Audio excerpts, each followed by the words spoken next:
So let's quickly recap what we discussed last class in terms of MOSFETs. When you think of MOSFETs, what do they mean, right? So always remember you have two kinds of MOSFET, an nMOS and a pMOS. Symbol for the nMOS is with an arrow. So the arrow is always at the source end of the transistor. So this is the source, drain, and gate. pMOS is represented with an arrow in the opposite direction towards the gate. Or nMOS which look like this. So this is especially true in digital design, where the nMOS looks like that, and where the pMOS looks like with a bubbled input. So if you think about the nMOS, right? Again, in all transistors, VGS controls IDS, right? So what you apply between the gate and source, the voltage you apply between the gate and source controls the resistance you see between the drain and source. So these are electrical switches, if you will. That's how we're going to use them in digital design, right? And so remember, in the case, and we talk about VT, sometimes you see these terms VT and VTN and VTP, or just VT. So VT is the threshold voltage of the nMOS. VTP is the threshold voltage of the pMOS. So nMOS works as when VGS is less than VTN, IDS is 0. Right? So when VGS is less than VTN, my drain to source are disconnected. So it's an open circuit. Only when VGS is greater than VTN, my IDS is a finite value, right? So IDS is greater than 0. Right? So we see two stages depending on the input voltage. If the input voltage is less than VTN, then my drain and source are disconnected. And my drain and source are connected only when my VGS is greater than VTH.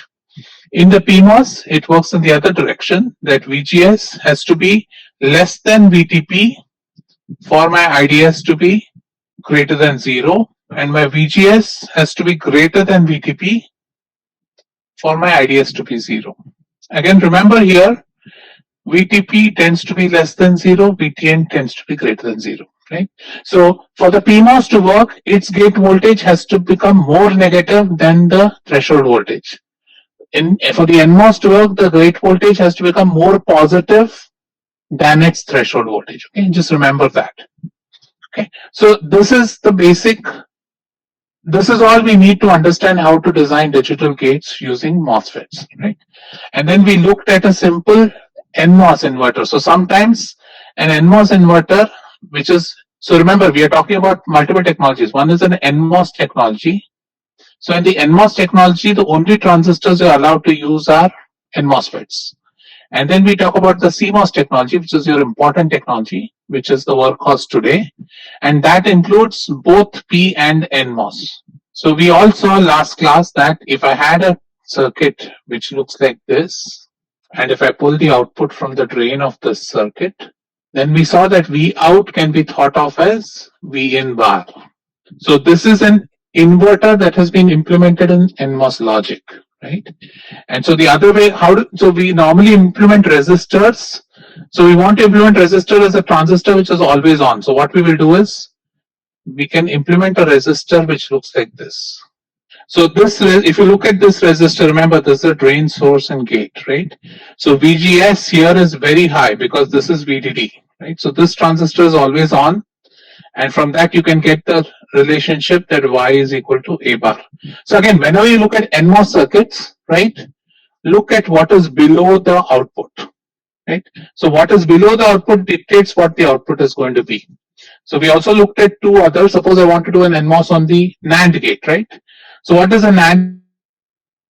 NAND gate definition is given by Y is equal to A dot B whole under the bar. So Y is going to be high for most of the times. Remember, NAND gate is a mostly high output gate, right? So NAND is going to be high for all outputs, whether AB is 0, AB is 1, 0, or AB is 0, 1, right? Y goes low only for one combination. And that combination is when A is equal to high and B is equal to high, right? So only for this combination does this gate go low at the output. So when you design this, right, we won't, so again, think about an nMOS only circuit. This is your output Y. So you have one transistor here and you have another transistor here. So for this Y to be pulled to ground, you need to have both transistor M1 and transistor M2 to be shorted, right? So which means both A and B. So when both A and B are high, only then will Y be connected to ground. For all other combinations, either one of the transistors is going to be open. So at that point, Y is going to be close to VDD, right? And so another way to implement that would have been, so replace the resistor with an NMOS transistor. So this would be your NAND circuit. So Y is A, B under the bar. It's a NAND gate. So a NOR gate, however, on the other hand, is a mostly zero circuit, right?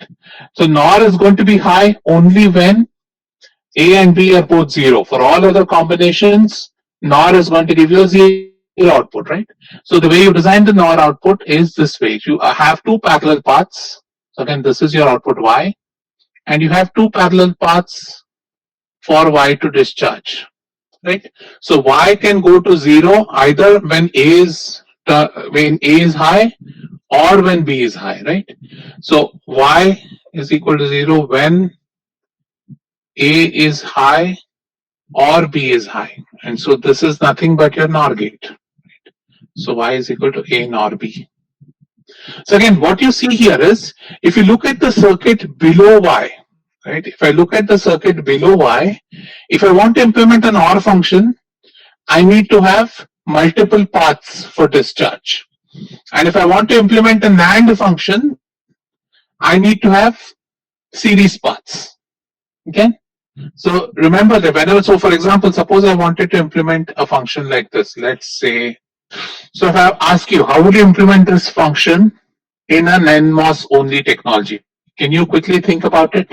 Using the same logic we just did, think about how would you implement this in an nMOS only technology. We'll do it together, but you take a minute, figure out what it is, then I'll discuss the answer. So Abhin, for now, use the resistor. I'll talk about that later. Use a resistor right now and tell me how to implement an A plus BC hole under the bar. Correct. So again, what do you want? So Y, you want Y to go to zero only when either A is high or both B and C are high, right? So if I look at the pull down circuit or the circuit which is connected below Y, if this is my Y, right, above that I have a resistor. So Y can go to zero either through A or it can go to zero through a series connection of B and C. Right. So if I think of the circuit, I can implement this. Again, remember, this is easy to implement because the whole thing is under the inverter, right? So again, any NMOS logic, CMOS logic likes to have expressions written in this form as the complement form because it's easy to implement.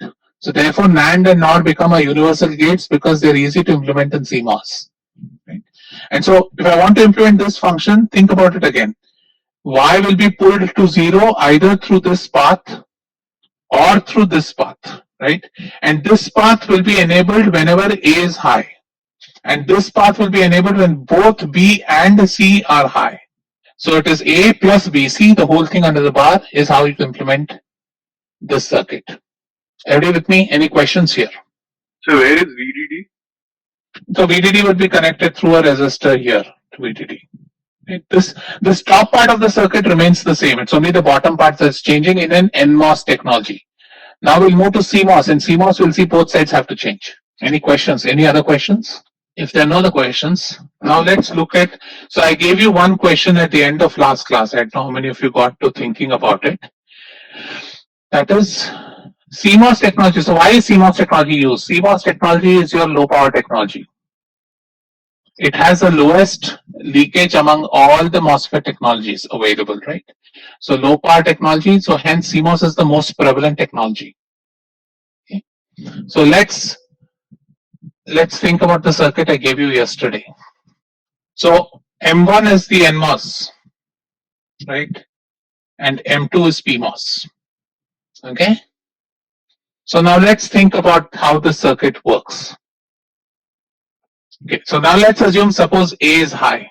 So when A is high, right, what happens to the nMOS? VGS is high, right? So the M1 is shorted right? What about M2? A is high, so GS is actually 0 because A is high, so S is also connected to VDD, right? So VDD minus VDD is 0. So VGS is 0 for this transistor, which is greater than VTP. Remember, VTP is negative. So what happens is M2 is open. So when A is high, M1 is shorted, M2 is open. So what do you get? You get 0, right? And when A is low, what happens in that case? So when I give a 0 here, right? When I give a 0 here, M1 is shut off. So M1 is open. And M2, if you think about M2, M2 applied a 0 here, there's a VDD here. So VGS is minus VDD, which is much more negative than the VTP. So M2 turns on, or M2 is shorted. So in that case, your Y pulls up to 1. So what you see is when or Y is low. Let's not call 0, 1. Let's call low and high. Right. So what you see is when A is high. So if I draw the truth table, when A is high, Y is low. And when A is low, Y is high. So this is an inverter. Can take a minute to look at it carefully. If there are any questions, please ask. Now let's think about a slightly more complicated gate, which is the NAND gate in this technology. So everybody following the CMOS inverter? I'm hoping there are no questions. Again, if you have any questions after the class, please send me an email. So let's look at a CMOS NAND gate. Okay. So again, how do we think about it? So again, when you think about CMOS, one common feature is that always remember when you're designing CMOS gates,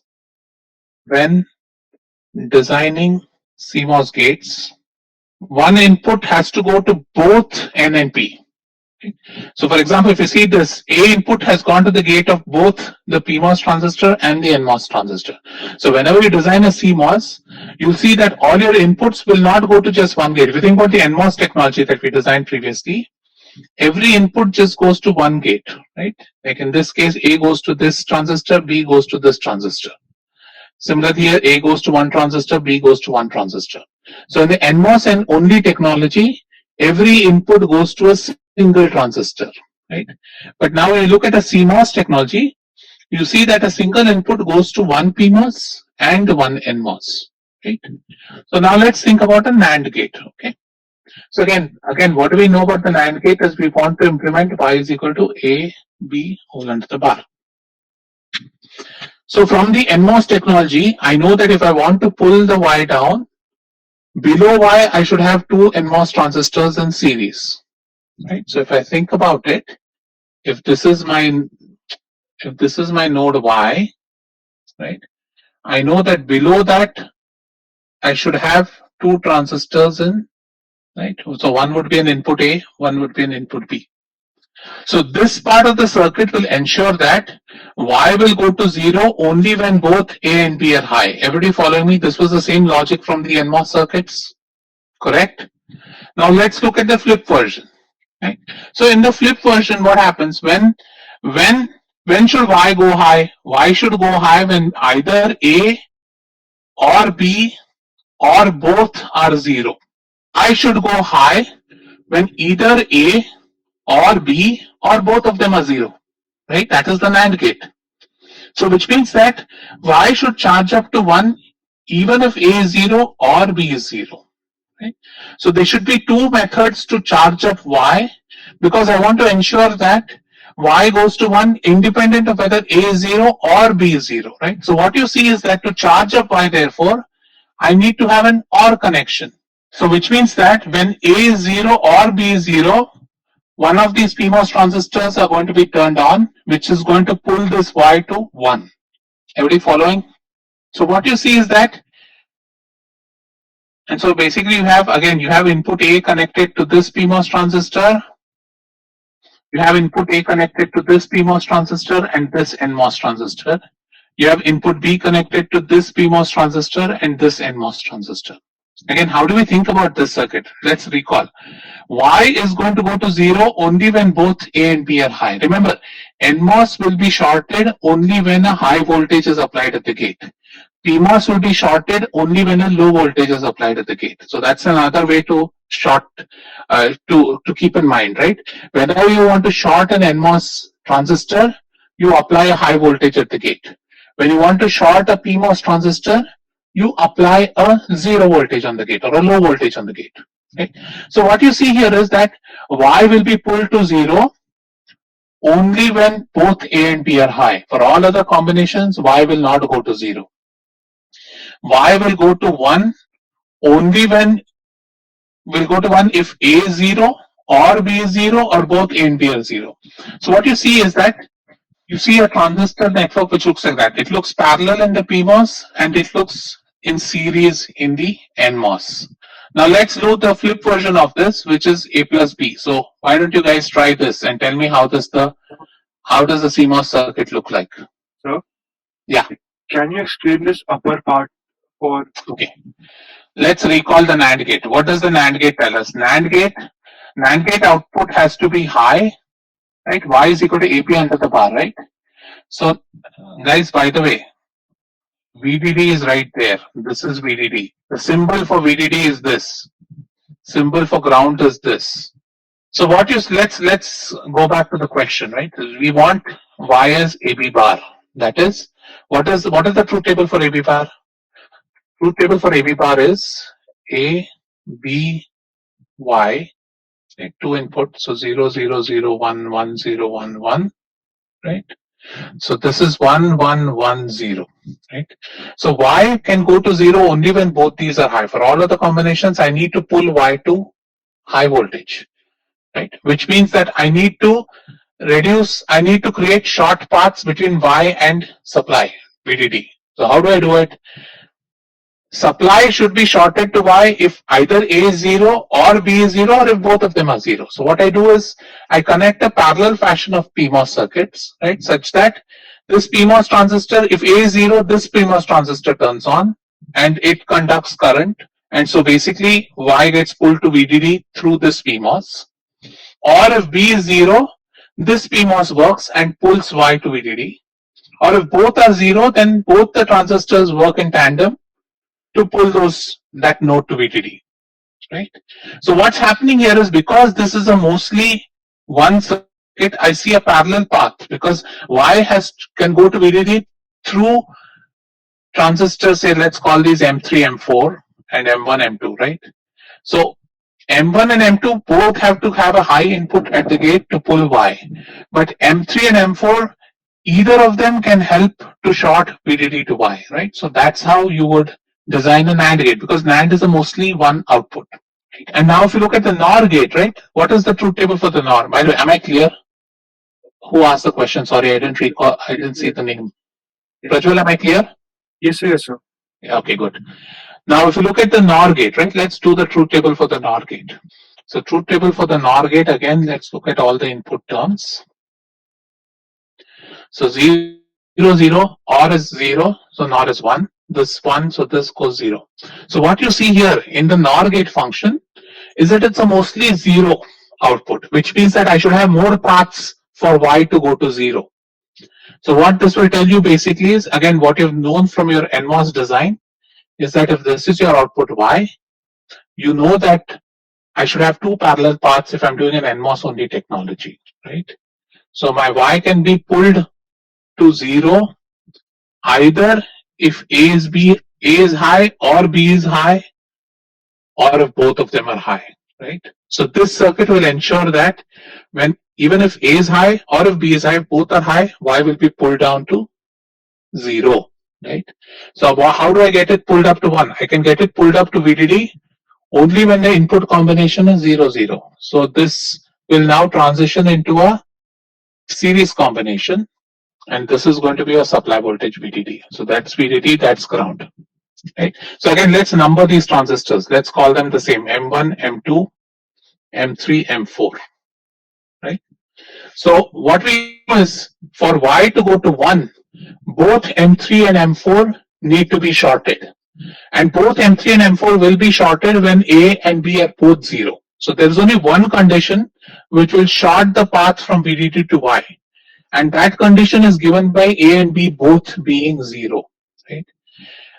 When either of them is a 1, then this condition fails and so Y gets shorted to ground instead. Right? So what you see is generally, and this is what, so you see a dual between P and N here. Right? That is when the nMOS is in series, the corresponding pMOSs go in parallel. When the pMOS are in series, the nMOS go parallel. Right? So you see a dual happening. So generally, in design terms, we talk about anything connected below Y. We call this as a pull down network. So this is the transistor network that is pulling the output down. So it is giving a low. And this network is called the pull up network.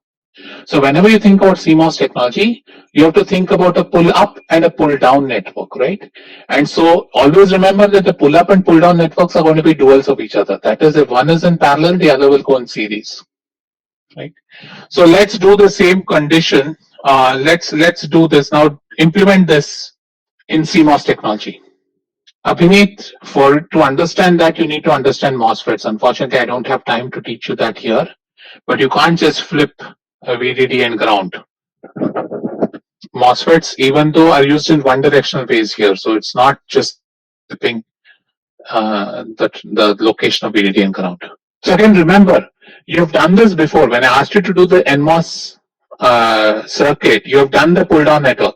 So the pull down network in the CMOS and the nMOS only technology remains the same, right? So all you have to do is find what is the equivalent pull up network for this.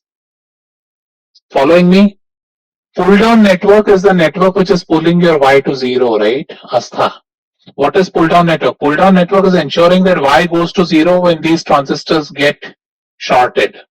So the pull down network is going to get your output to 0. When the pull down network is enabled, then your Y goes to 0. When the pull up network is enabled, then your Y goes to VDD. Am I clear? Astha, am I clear? And if you just grounded Y, then Y will become 0. If you grounded Y, how do you get a gate? If you ground Y, how do you get a gate? You want your Y to be a function of A and B, right? Am I clarifying your question? Do you want to come online and unmute yourself and ask your question? I may not be following your question. I just meant that isn't the pull-up network sufficient for Y, like without the pull-down? No, it is not sufficient, because if you suppose you didn't have the pull down network and you just made Y equal to ground, right? Then what's going to happen if there's no resistor here? Then Y is always going to be ground, na? Right. Okay. Yeah. Right. You need to also ensure it's not ground. When you're charging this Y to 1, you need to ensure that there's no connection between Y and ground. That's why these two become duals of each other.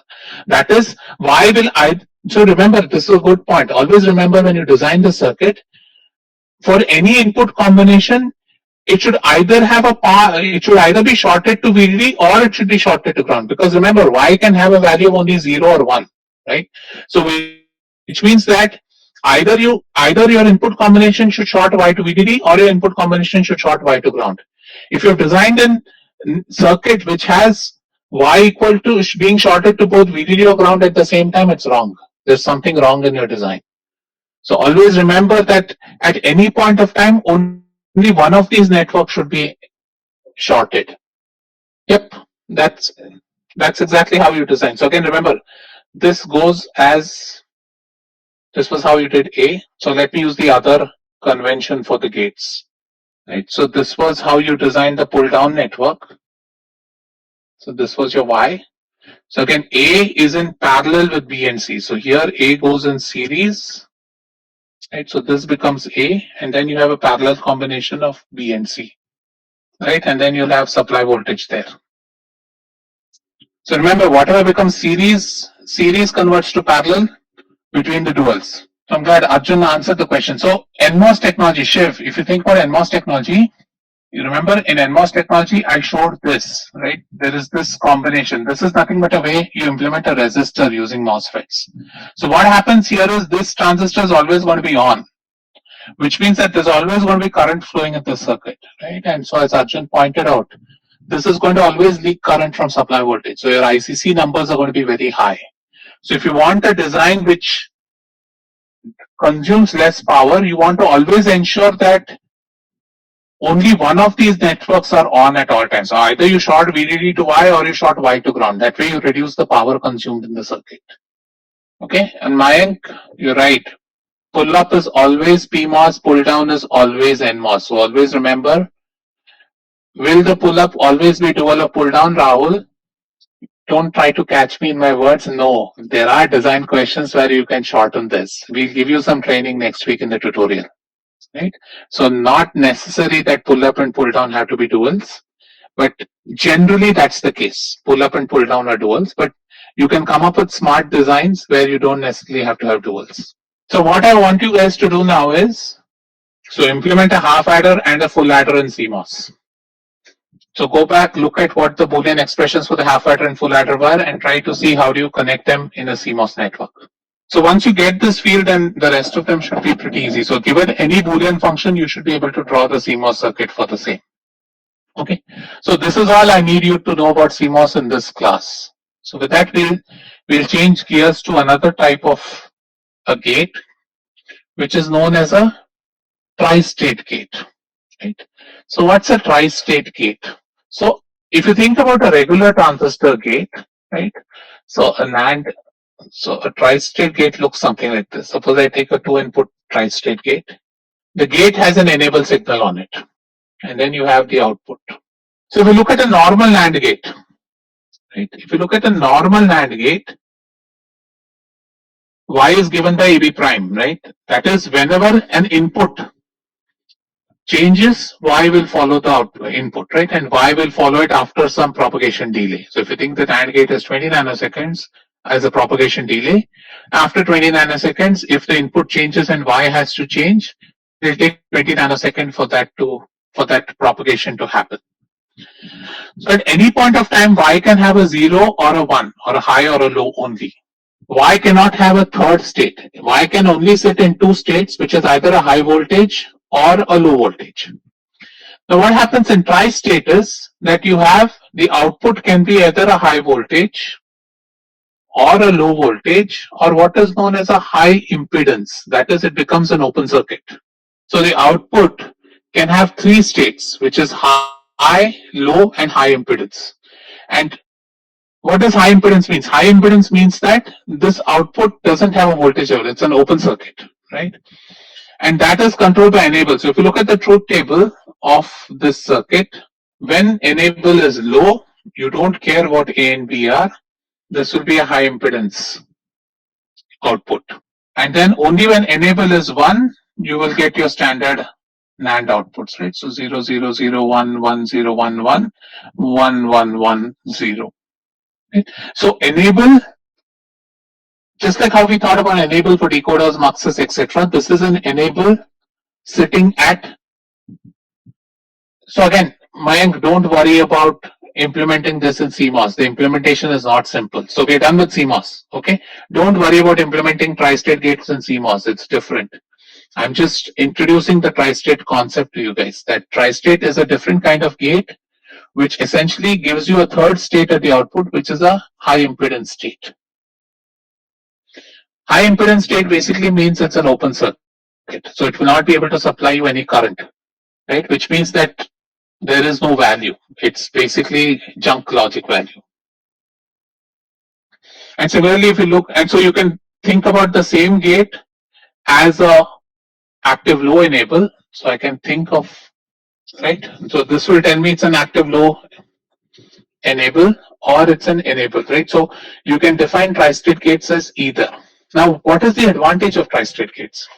So tri-state gates become important whenever you're trying to share one data line over multiple inputs. Right? Suppose you have, so Gaurav, I'm going to talk to you. If you think about that, you have this one line, right, on which you have some data you have to send from this point to the other point, right?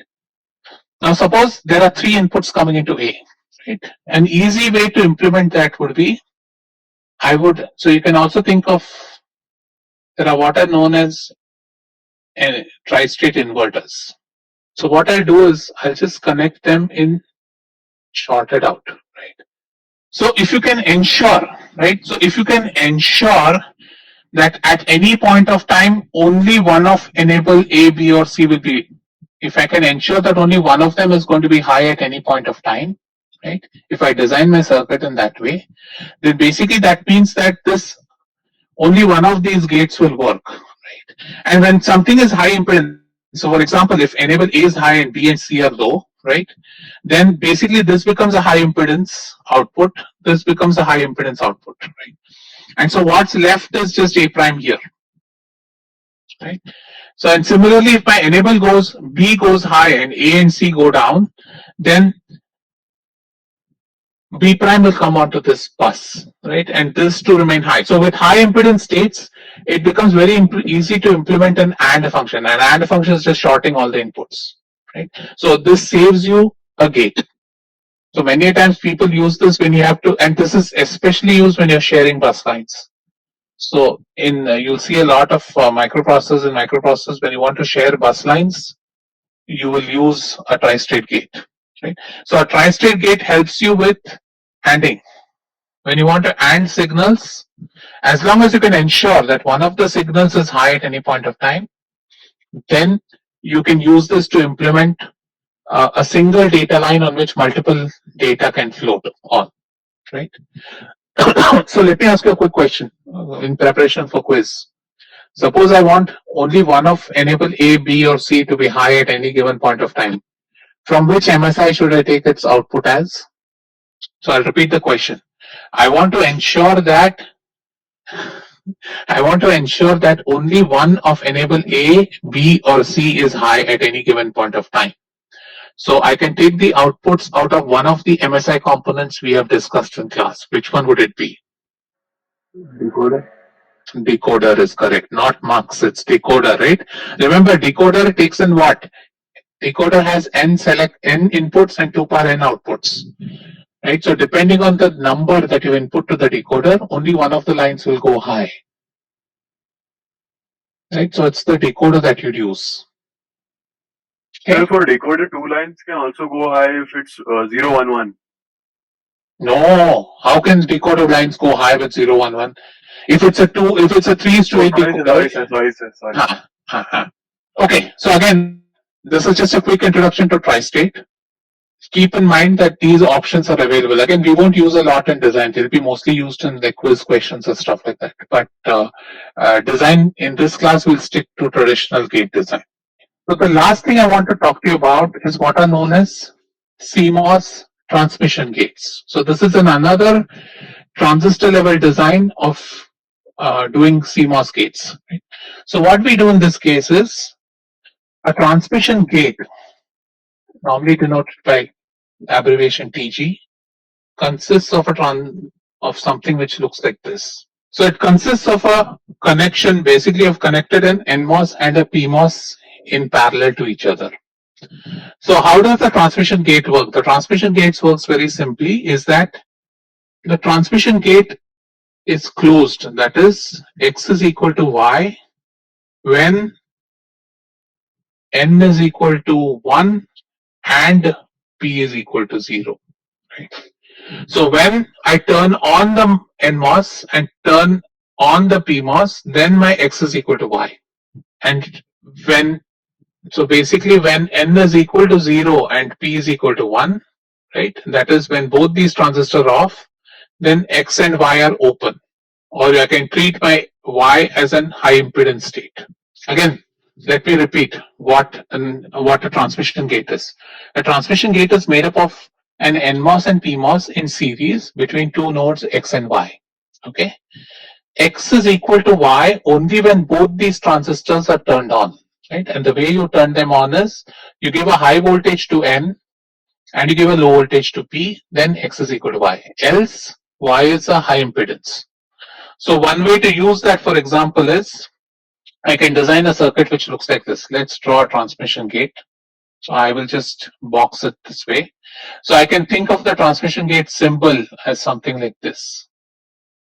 So it has two inputs, N and P, control rather, and X and Y, right? So for X to be equal to Y, N has to be 1, P has to be 0, right? Otherwise, Y is going to be high impedance. So if I want to design a circuit, so let's think about a circuit, right? Suppose this is my transmission gate, right? I can do something like this. So if I ask you to write the truth table for this circuit that I've drawn, what can you say? How would you write the truth table? Or how would you describe the circuit? So you say that when C is equal to 0, Y is high impedance, right? And when C is equal to 1, then X is equal to Y or Y is equal to X. Right? And why is that? Because by connecting an inverter here, I can always ensure that whatever input is coming at this node, right? Suppose I call this node A, whatever is coming at A prime will show up at the other node, right? So by connecting this inverter, I can always assume that if C is 0, this will be 1. If this is 1, this will be 0, right? So typically, this is how we think about a transmission gate, right? So Gaurav, let me take a few questions. So X is something we will be controlling. Yes, Sarthak, that will be the input. So we want to get Y as a function of X, right? So that's what we're doing. Gaurav asked, shouldn't any one of N and P? So you're right, Gaurav. Logically, either N or P should work. What happens with transistors is generally P conducts a 0 better, N conducts a 1 better, right? And flip version, sorry. N conducts a 0 better and P conducts a 1 better. And so therefore, when we use a combination of N and P because we want both 0 and 1 to be conducted. You can construct a transmission gate with only one of the transistors, but then what happens is that the voltage level at the output drops. So if you want to ensure that the voltage level of Y is the same as X, you use both nMOS and pMOS in parallel. Ramnathan, you're right. If it's NP prime, then X is let through. Exactly. Otherwise, it's going to be a 0. Saksham, did I answer? I hope I answered why. Yeah. So Saksham, wait for ED. You'll get it once ED is completed. So in other cases, Ruturaj, the output is a high impedance. Okay, I'll show you how to use transmission gate. So let's do one example right there. I want to implement a function.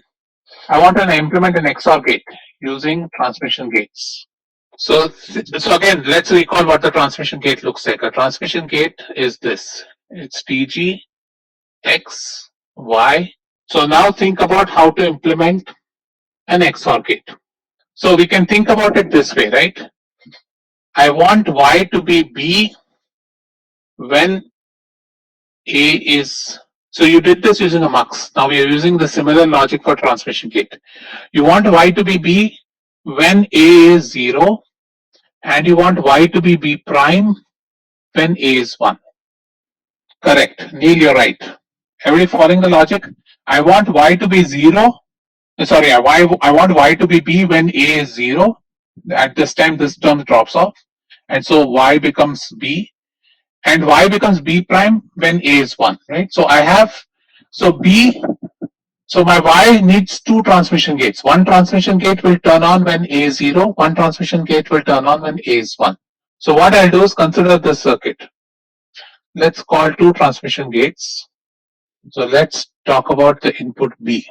So I want B to be sent to the output when A is 0, right? So when A is 0, what I'll do, I will, suppose this is my input A, I will take A, send it through an inverter to the N input and send it as is to a P, right?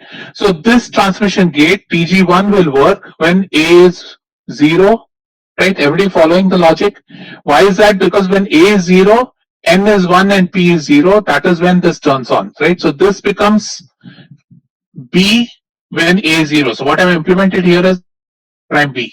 And similarly, on this other side, what do I want to do? I want to pass a B prime, right? So let me create a B prime. And I want to pass B prime out to Y only when A is high, right? So how do I do the high connection? I connect A to N and I will connect A prime to, so I can pull this gate out, this output out and connect it to here.